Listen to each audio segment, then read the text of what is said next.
नमस्कार दोस्तों, मैं हूं करुणा और जगतजननी की कृपा यूट्यूब चैनल में आपका स्वागत है। मां दुर्गा काली की कृपा आप और आपके पूरे परिवार पर बनी रहे। आप सभी जानते हैं गुप्त नवरात्रि का समय चल रहा है और इस दिन आप लोगों को एक बहुत ही मां संयोग प्राप्त हो रहा है। सोमवारी अष्टमी का सोमवार का दिन भगवान शिव को समर्पित होता है और अष्टमी की तिथि मां दुर्गा को समर्पित होती है। तो बात करते हैं अष्टमी तिथि के शुभ मुहूर्त पर। अष्टमी तिथि प्रारंभ होगी 25 जून को रात्रि 2:25 पर और अष्टमी तिथि समाप्त होगी 26 जून देर रात्रि 2:04 पर। तो सूर्योदयकालीन तिथि के अनुसार गुप्त नवरात्रि की अष्टमी तिथि 26 जून यानी सोमवार को मनाई जाएगी। जो लोग मासिक अष्टमी का व्रत धारण करते हैं वे सोमवार को व्रत रखें। दुर्गा मासिक अष्टमी का आप व्रत करते हैं या व्रत धारण करना चाहते हैं तो आप इस दिन से स्टार्ट कर सकते हैं।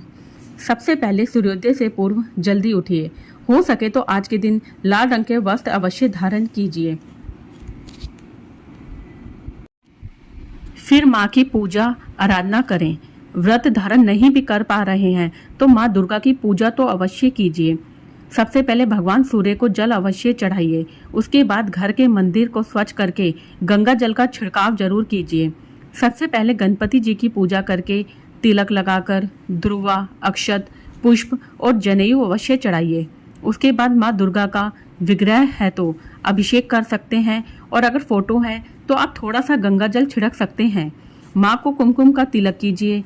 लाल रंग की चुन्नी माँ को अवश्य चढ़ाए और लाल पुष्प माँ को अत्यंत ही प्रिय है। विशेषकर गुड़ैल का फूल माँ को अत्यंत ही प्रिय है। अष्टमी तिथि है तो नारियल तो अवश्य होना ही चाहिए।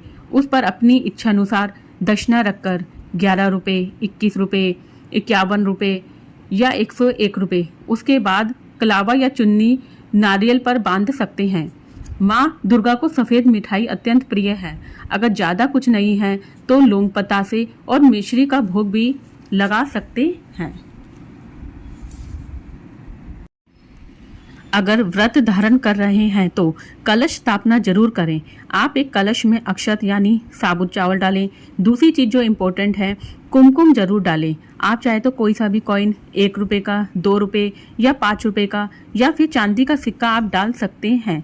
फिर आप 2 हल्दी की गांठ, 1 सुपारी, 2 लौंग, 2 इलायची, साथ ही में आप 2 कमलगट्टे माँ के कलश में डाल सकते हैं। ऐसा करने के बाद आप उसमें जल भर दें और थोड़ा सा गंगा जल अवश्य डालें।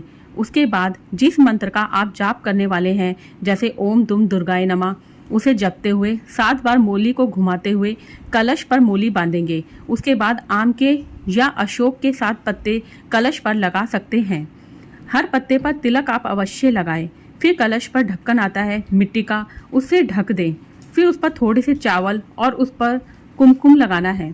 फिर आप नारियल को कलश पर रख सकते हैं। एक बात का आप हमेशा ध्यान रखना, नारियल का मुख हमेशा अपनी तरफ होना चाहिए। फिर आप शुद्ध घी का दीपक जलाएं, धूप आदि जलाएं और माँ को इत्र आदि लगाएं। आसपास के वातावरण को सुगंधित रखें। फिर आप संकल्प अवश्य कीजिए। जैसे मेरा नाम करुणा है, आप अपना नाम बोलिए। अगर आप मेल हैं तो अपने पिता का नाम बोलिए और अगर फीमेल हैं, मैरिड हैं तो अपने पतिदेव का नाम बोलिए। जैसे मैं करुणा हूँ, मेरे पतिदेव का नाम नितिन कुमार है, मेरे घर का एड्रेस ये है। फिर आज की तिथि बोलें और आप संकल्प कीजिए कि आज से मैं दुर्गा मासिक का व्रत रखना प्रारंभ कर रही हूँ। आज से मैं दुर्गा अष्टमी के व्रत धारण कर रही हूँ, माँ के व्रत रख रही हूँ।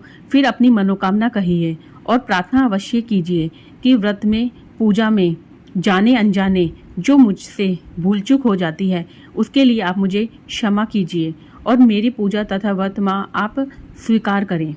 गुप्त नवरात्रि में ये सोमवारी अष्टमी है तो आपको दुगना लाभ प्राप्त होगा। इस दिन शिवालय आप जरूर जाइए। शिव और शक्ति की आप विधि विधान से पूजा करिए। पंचामृत से अभिषेक करिए और गन्ने के रस से भी आप भोले बाबा को स्नान कराइए। बेलपत्र, भांग, धतूरा शिव जी को अत्यंत प्रिय है और सभी बेलपत्र पर राम जरूर लिखिए। ओम नमः शिवाय बोलते हुए भगवान शिव को एक एक करके बेलपत्र चढ़ाइए और अंतिम पत्ते पर थोड़े अक्षत, पुष्प, कोई कॉइन रखकर भगवान शिव पार्वती का ध्यान करते हुए, उनके अर्धनारीश्वर स्वरूप का ध्यान करते हुए, अगर आपको ये प्रार्थना आती है नमामि शमीशान निर्वाण रूपम विभुम व्यापकम ब्रह्म वेद स्वरूपम, नहीं तो आप ओम नमः शिवाय का जाप करते हुए ऐसा भाव होना चाहिए कि सामने शिव और शक्ति दोनों विराजमान हैं। ध्यान करते हुए उनसे प्रार्थना करते हुए कि जाने अनजाने में मुझसे, मेरे परिवार से जो भी भूल चूक हो गई है उनसे क्षमा मांगते हुए कि इस जन्म में और मुझसे पिछले जन्मों में जो भी भूल चूक हो गई है, मेरे सभी पापों को, मेरी सभी गलतियों के लिए मुझे क्षमा करिए। हे भोलेनाथ, हे शिव शक्ति, मुझ पर कृपा करें, मेरे सभी पापों का हरण करके मुझे भक्ति प्रदान कीजिए। उनके सामने अपने भाव व्यक्त कीजिए। आप उनसे भक्ति मांगिए। अगर आपको उनकी भक्ति मिल जाती है तो कोई परेशानी हमारे जीवन में नहीं रहती। निष्काम भाव से भक्ति कीजिए। माँ दुर्गा को सिंदूर, लाल चुन्नी, मेहंदी, श्रृंगार अवश्य चढ़ाइए। अगर सुहागन महिलाएं तो माँ को सिंदूर अवश्य चढ़ाएं और उसी सिंदूर से अपनी मांग अवश्य भरें। उम्मीद करती हूँ दोस्तों, मेरे द्वारा दी गई जानकारी आप सबको पसंद आई होगी। अगर आपको मेरे द्वारा दी गई जानकारी अच्छी लगी है तो प्लीज़ कमेंट में जय माता दी लिखना मत भूलना और साथ ही साथ इस चैनल को लाइक एंड सब्सक्राइब करना ना भूलें और बेल आइकन पर क्लिक करना ना भूलें। इससे मेरे द्वारा आने वाली अगली वीडियो की जानकारी आप तक सबसे पहले पहुंच जाएगी। धन्यवाद। जय माता दी। जगत जननी की कृपा आप सब पर बरसती रहे।